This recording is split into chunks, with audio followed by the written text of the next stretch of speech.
আল্লাহকে যেরকম আমরা সম্মান করি, আল্লাহ রাসূলকে যেরকম সম্মান করি, ঠিক একইভাবে আমাদেরকে যে সমস্ত মানুষগুলোকে সম্মান করার নির্দেশ করা হয়েছে, ওলামা একরাম রয়েছেন, আমাদের বাবা মা, বয়সে বড়, শিক্ষিত এবং যারা আমাদের শিক্ষক বৃন্দ আছেন, এভাবে যারা আমাদের সম্মানের পাত্র আছেন, সে মানুষগুলোর সামনে আগ বেড়ে যেন কোনো কিছু না করি। সে আগ বাড়াটা কথার ক্ষেত্রে হতে পারে, চলার ক্ষেত্রে হতে পারে, আচরণের ক্ষেত্রে হতে পারে।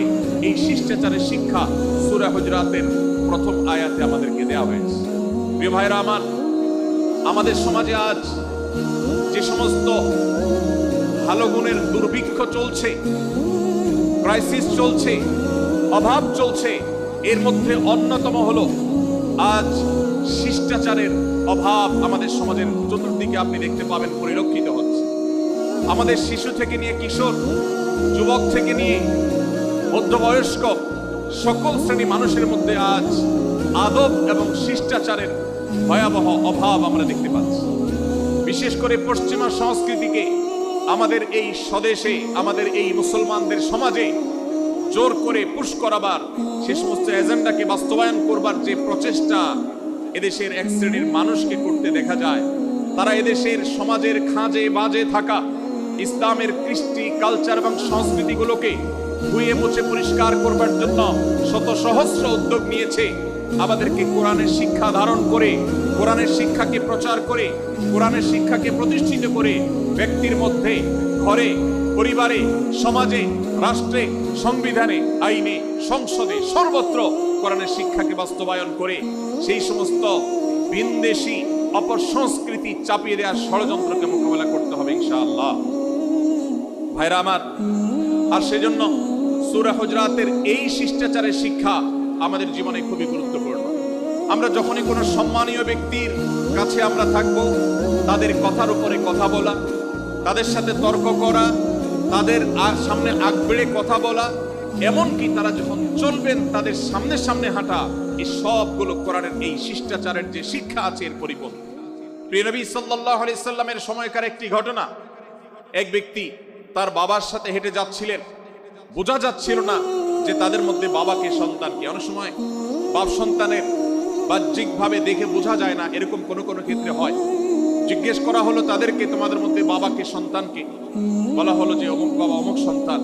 তখন নির্দেশনা দেওয়া হলো যে সন্তান তার হাঁটা এবং চলার মধ্য দিয়ে এই বিনয়ের প্রকাশ ঘটাতে হবে, আনুগত্যের প্রকাশ ঘটাতে হবে, সম্মান এবং শ্রদ্ধার প্রদর্শন করতে হবে, যার মধ্য দিয়ে বোঝা যায় যে কে সন্তান আর কে বাবা। এটা যেন জিজ্ঞেস করতে না হয়। আজ আমাদের যারা তরুণ আছি, আমরা যুবক আছি, আমরা অনেকেই পশ্চিমা সংস্কৃতি দ্বারা প্রভাবিত হয়ে আমরা শিষ্টাচারের এই গণ্ডি এবং সীমানা পার হয়ে চলে গেছি। কোরআন আমাদেরকে শিষ্টাচারের শিক্ষা দিচ্ছে যে আমরা সিনিয়রদের সামনে বিনয়ের সাথে আচরণ করব, তাদের সামনে সামনে চলা থেকে বিরত থাকব, যথাসম্ভব তাদেরকে অনুসরণ করার চেষ্টা করব, তাদের সাথে কথা হবে, তাদের আগ বেড়ে কথা হবে না, তাদের কোনো জিজ্ঞাসা থাকলে সেটার উত্তর হবে বিনয়ের সাথে। এই শিষ্টাচারের শিক্ষা আমাদেরকে দেওয়া হয়েছে। এবং একইভাবে সূরা হুজরাতের প্রথম বার্তার মধ্যে নবী সাল্লাল্লাহু আলাইহি সাল্লামের সাথে আরেকটি শিষ্টাচার শেখানো হয়েছে, তা হলো আল্লাহ রাব্বুল আলামিন আমাদের কণ্ঠকে, আমাদের আওয়াজকে, আমাদের কথাকে নবী সাল্লাল্লাহু আলাইহি সাল্লামের কথার চাইতে যেন আগ বেড়ে না যায়, তার চাইতে যেন উঁচু কণ্ঠে আমরা কথা না বলি, তার চাইতে যেন উচ্চ স্বরে কথা না বলি, সেই শিক্ষা দিয়েছেন। সেই শিষ্টাচারের শিক্ষা আমাদেরকে দেওয়া হয়েছে। ভাইরা আমার, প্রিয় নবী সাল্লাল্লাহু আলাইহি সাল্লামের সাহাবীরা নবী সাল্লাল্লাহু আলাইহি সাল্লামের প্রতি আদব এবং শিষ্টাচার এত বেশি প্রদর্শন করতেন যে নবী করিম সাল্লাল্লাহু আলাইহি সাল্লামের প্রতি এই শিষ্টাচারের কথা যখন বলা হয়, সাহাবীরা অনেকে নবী করিম সাল্লাল্লাহু আলাইহি সাল্লামের সাথে কথা বলতে রীতিমতো ইতস্তত বোধ করছিলেন যে কিভাবে কথা বলবো, না জানে জোরে হয়ে যায় এবং তাতে না জানে আমি বেয়াদবের কাতারে শামিল হয়ে যাই, শিষ্টাচার বহির্ভূত কাজ করে ফেলি। এবং আল্লাহ তাআলা যে সতর্কীকরণ করেছেন সূরা হুজরাতের এই 1 থেকে 5 নম্বর আয়াতের মধ্যে, তার আওতায় আমি না জানে পড়ে যাই। তখন সাহাবায়ে কেরাম বিনয় এবং বিনম্রতা অবলম্বন করেছেন এবং তারা একরকম বিপাকে পড়ে গেছেন। এতটা তারা সভ্য ছিলেন, এতটা তারা নম্র ছিলেন, এতটা তারা বিনম্র আচরণ করতেন নবীজির সাথে। ভাইরা আমার, এই বিষয়টিও আমরা শুধুমাত্র আমাদের প্রিয় নবীজির জন্য নয়, এটি আমাদের মা বাবা, আমাদের সম্মানের পাত্র যারা আছেন, আমাদের বয়সে যারা সিনিয়র আছেন, তাদের সামনে কথা বলার সময় আমরা মেনটেন করে চলবো। অর্থাৎ আমরা উচ্চ কণ্ঠে তাদের সামনে কথা বলবো না, এই মাহফিলে এখনো শত শত হাজারো মানুষ হয়তো এমন আছেন যারা মায়ের সামনে, বাবার সামনে, বড় ভাইয়ের সামনে, শিক্ষকের সামনে, সিনিয়রদের সামনে, মুরব্বীদের সামনে, ওলামাদের সামনে উচ্চ কণ্ঠে কথা বলেন। প্রিয় ভাইরা আমার, আমরা মুসলমানদের সন্তান, আমরা মুহাম্মদ সাল্লাল্লাহু আলাইহি সাল্লামের উম্মত, আমরা আবু বকর, ওমর, ওসমান, আলী রাদিয়াল্লাহু আজমাইনের অনুসারী, আমরা কোরআনের অনুসারী। কোরআনের অনুসারী কখনো বেয়াদব হতে পারে? কোরআনের অনুসারী কখনো বেয়াদব হতে পারে? কোরআন যে শিষ্টাচারের শিক্ষা দিয়েছে, এই শিক্ষা আজ আমাদের মধ্যে ধারণ করতে হবে, আমাদের সন্তানদের শেখাতে হবে, আমাদের ঘরে ঘরে এই শিক্ষা চর্চা করতে হবে, আমাদের সমাজে এটিকে প্রতিষ্ঠিত করতে হবে। পশ্চিমা সংস্কৃতির যে ছোবল, সে ছোবল আমাদের সন্তানদেরকে আজকাল অনেক ক্ষেত্রে বেয়াদবে পরিণত করছে, তাদের অনেক সময় শিষ্টাচার থেকে বের করে দিচ্ছে। তারা কখনো স্বাধীনতার নামে, কখনো মত প্রকাশের নামে, কখনো বিভিন্ন নামে তারা কিন্তু হারিয়ে যাচ্ছে। আজকের এই বাস্তবতাকে উপলব্ধি করে সূরা হুজুরাতের 1 থেকে 5 নম্বর আয়াত এর শিক্ষাকে আমাদের মধ্যে ধারণ করতে হবে। আল্লাহ তাআলা আমাদের সবাইকে সেই তৌফিক দান করুন। ভাইরা আমার, সূরা হুজুরাতের প্রথম বার্তা প্রিয় নবী সাল্লাল্লাহু আলাইহি সাল্লামের সাথে শিষ্টাচার। আল্লাহ এবং তার রাসূলের সামনে,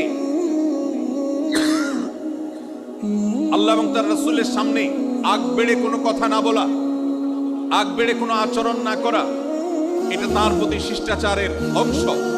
এবং আল্লাহ রাসূলের সামনে উচ্চ কণ্ঠে জোরে কথা না বলা, এটাও তার প্রতি শিষ্টাচারের অংশ। আল্লাহ তাআলা আমাদেরকে এই শিষ্টাচার আমাদের জীবনের প্রত্যেকটা পদে পদে ধারণ করার তৌফিক দান করুন, আমিন। ভাইরা আমার, সূরা হুজুরাতের দ্বিতীয় যে শিক্ষা, সেই শিক্ষাটা বর্ণিত হয়েছে এই সূরার 6 থেকে 8 নম্বর আয়াত। 6 থেকে 8 নম্বর এই আয়াতের মধ্যে আল্লাহ রাব্বুল আলামিন আমাদেরকে দ্বিতীয় শিক্ষা দিয়েছেন, ঈমানদার কখনো কোনো কথা বলার আগে সেই কথা সত্য কিনা, বাস্তব কিনা সেটি যাচাই বাছাই না করে বলবে না। ঈমানদার কখনো গুজবে কান দিবে না। ঈমানদার কখনো শোনা কথার উপরে ভিত্তি করে কোনো সিদ্ধান্ত গ্রহণ করবে না। এই শিক্ষাটাও আজকের বাস্তবতার আলোকে আমাদের সমাজের জন্য অত্যন্ত গুরুত্বপূর্ণ এবং প্রয়োজনীয়। প্রিয় ভাইরা আমার, আমাদের চতুর্পাশে যদি আমরা তাকাই, আমরা দেখতে পাবো সোশ্যাল মিডিয়াতে, ফেসবুকে আজকাল কোনো তথ্য উপাত্ত পেলে সেটার পরখ করা ছাড়া, যাচাই বাছাই করা ছাড়া, সত্য অসত্য নিরূপণ করা ছাড়া আমরা অনেকে সেটার প্রচার প্রচারণা নেমে যাই। আমরা অনেকে সেটার শেয়ার দেওয়া শুরু করে দিই।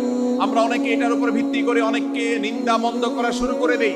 এমনকি আজ আমরা যেই জায়গায় দাঁড়িয়ে আছি, বাংলাদেশের যে সামাজিক বাস্তবতা, সেই বাস্তবতার আলোকে বলা যায় অনেক সময় অনেক ব্যক্তিকে সমাজে মিডিয়ার মাধ্যমে নানাভাবে হয়রানি করে তাকে খারাপ মানুষ হিসাবে, কালপ্রিট হিসাবে দেখানো হয়, অথচ তার দোষ, যে সমস্ত দোষের কথা তাকে বলা হয়, যে সমস্ত দোষে তাকে দোষী বানানো হয়, সে সমস্ত দোষ থেকে তিনি শত সহস্র গুণ পবিত্র এবং পরিচ্ছন্ন। ভাইরা আমার,